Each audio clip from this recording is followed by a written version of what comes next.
நிறைவேறலை, எல்லாம் காற்றுல போணுச்சு. ஆனால் அவர் சமூகத்தில் அவர் பேசுகிற வார்த்தை காற்றுல போகாது. அதுக்காக தான் நம்ம அவ்வளவு இதை கனம் பண்ண வேண்டியதாக இருக்குது.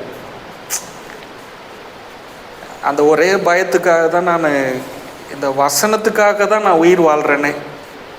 இந்த வார்த்தைக்காக நான் உயிர் வாழக்கூடிய ஒரே நோக்கம் என்னன்னா, ஆண்டவருடைய வார்த்தைக்காக தான்.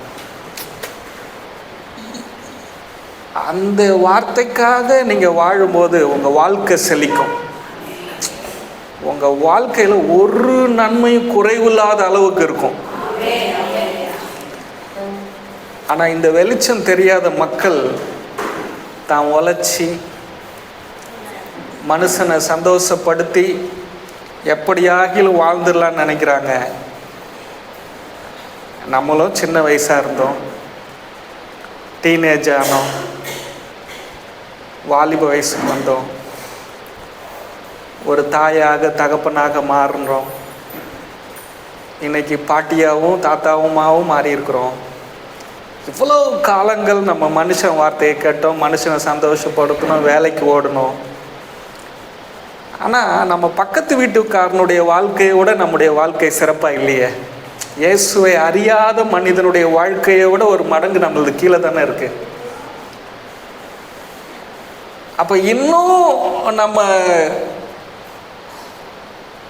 இயற்கையாக வாழ்ந்த வாழ்க்கையை நம்ம வாழ விரும்புகிறோமா, இல்லை இன்னைக்கு நம்ம தடுக்க போகிறோமா? தேவனுடைய சத்தத்தை நான் கேட்க போகிறேன்ற ஒரு முடிவை நம்ம எடுக்க போகிறோமா? ஆமென்.